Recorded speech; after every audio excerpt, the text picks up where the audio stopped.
Olá pessoal, vamos dar continuidade ao nosso exemplo da calculadora da idade. Aqui nós temos, só para relembrar como estava funcionando a aplicação, aqui ele pede o nome, a gente coloca qualquer, um ano qualquer, pede para enviar e ele calcula mostrando aqui a idade da pessoa. Só que esse exemplo que a gente fez até o vídeo passado, ele não estava tratando bem os erros e também não estava fazendo redirecionamento depois de um post. E é isso que a gente vai fazer hoje. Então, só para exemplificar aqui, se eu acessar uma página inexistente, ele vai apresentar essa página feia aqui do Tomcat, né? Uma página em inglês, informando que o endereço não foi encontrado, inclusive a versão aí do nosso servidor Tomcat. Isso não é legal. Uma outra questão aí que faltou ser abordada, se eu calcular a idade, que passando os parâmetros, né, via requisição get, passando uma string e passando um número, ele calcula. O problema é se eu passar no lugar de um ano, o ano real, né, eu passar uma string, uma palavra, daí ele tenta converter para number e gera o exception chamado number format exception, tá? Então, para não aparecer essa página deselegante, a gente vai customizar para aparecer uma página com uma certa imagem, com uma mensagem em português para informar melhor o usuário do que está acontecendo. Então, deixa eu voltar aqui. Vamos para o nosso código. Então, o que nós temos aí? Eu fiz umas pequenas modificações, comecei aqui pelo pacote, criei o pacote controller, né?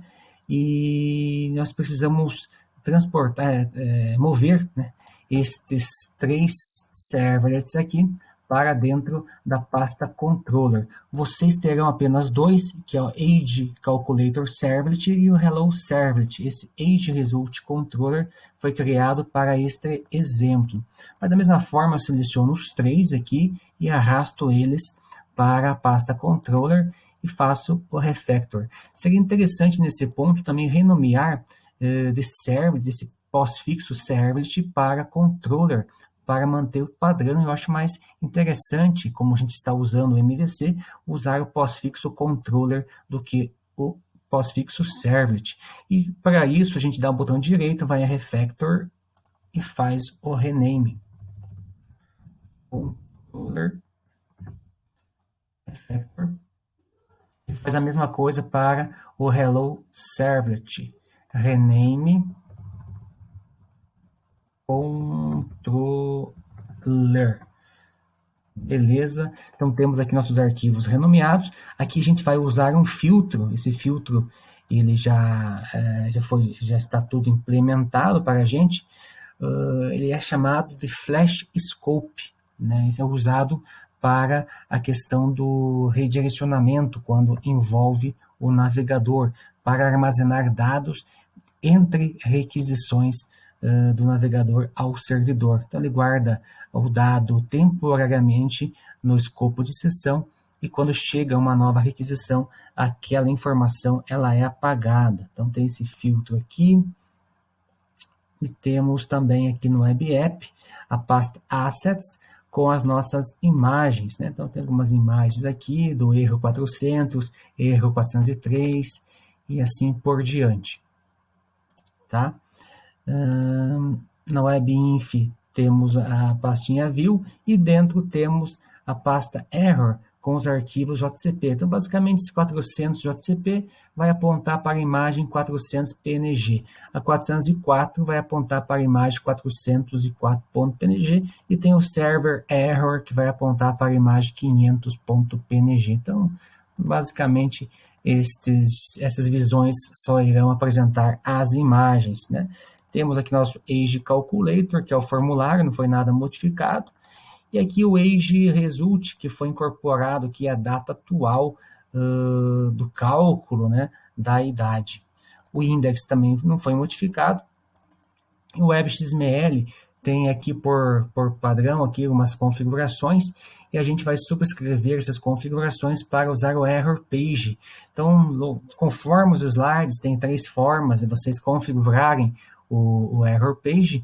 A primeira delas é a forma global, deixa eu só comentar aqui, a forma global, onde eu uso apenas a tag location e não uso o error code, que é o código de status, né, o código de status lá do HTTP, e também não uso a tag exception type, né, que se refere às assinaturas das classes das exceptions. Então, quando eu faço isso, não uso error code, não uso exception type, qualquer erro que der de código 400, né, da classe 400, da classe 500, sendo que da classe 400 são erros causados pelo cliente e da classe 500 são erros causados no lado do servidor.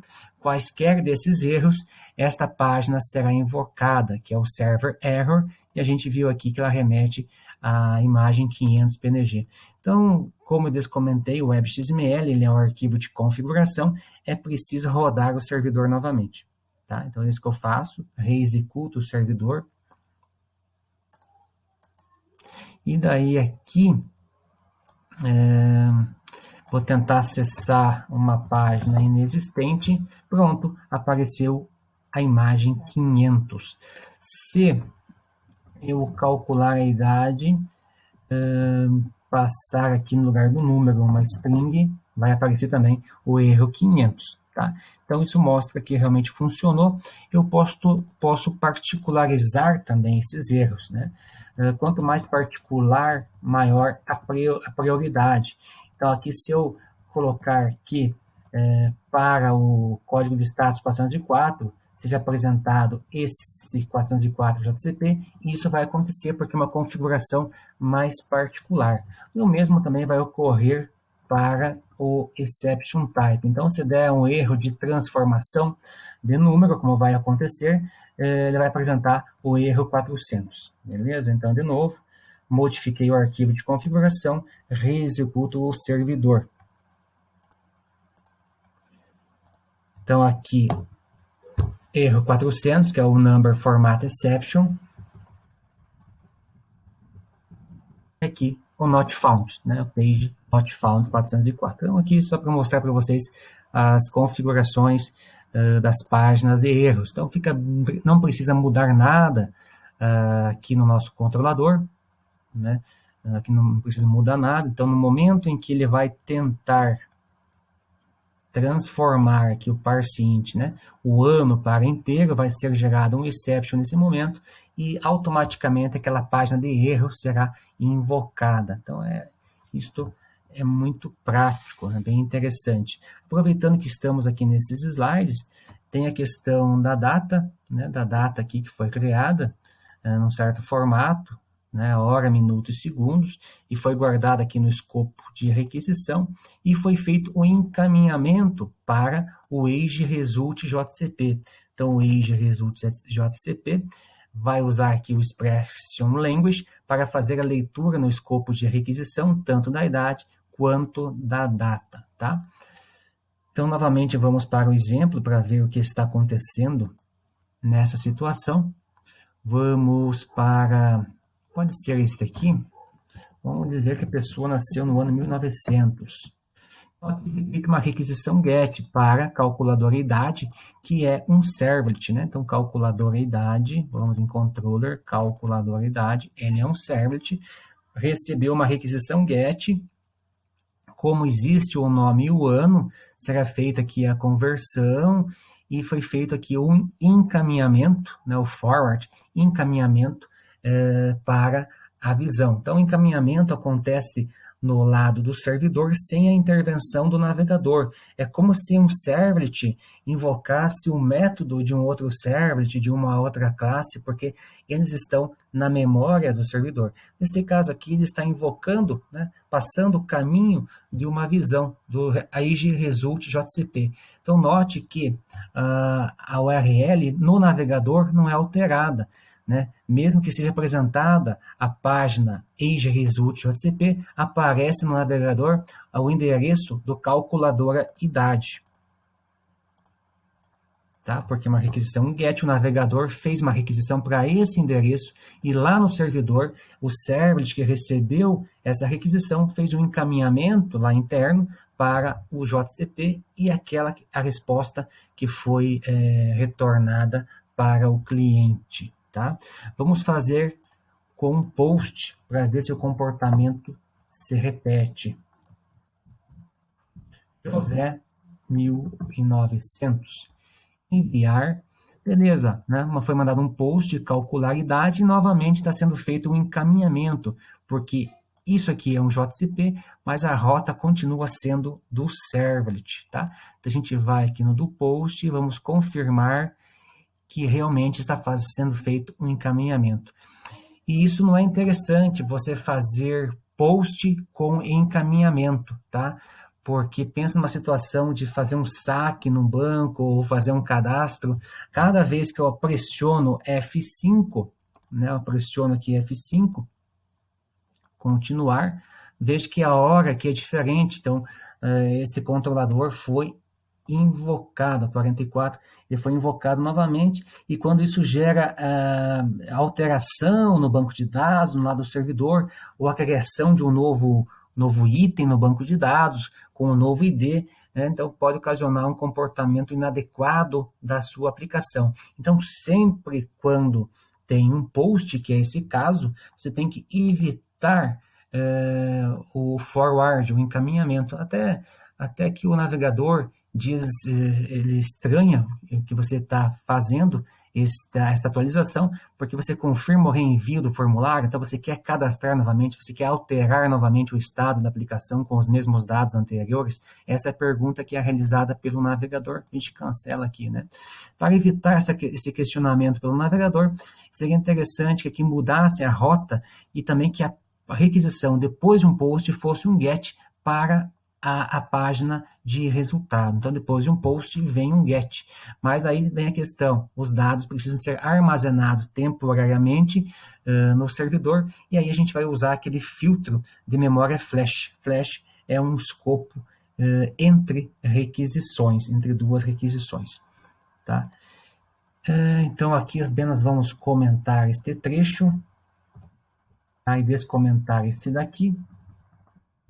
Para usar aquele filtro de memória flash, é preciso usar esse prefixo flash ponto. Então, vou armazenar a idade e vou armazenar aqui a data e vou fazer um send redirect, né? Vou pedir para o navegador fazer um GET para o servlet ageResult. Esse ageResult vocês não têm, eu criei aqui esse ageResult, então ele vai receber um GET lá do navegador e vai fazer um encaminhamento, daí sim, um encaminhamento para o ageResult JCP. Esse ageResult JCP vai ler no escopo de requisição, né, a idade e a data. Então, notem que aqui, né, ele foi salvo no escopo de requisição com esse prefixo flash.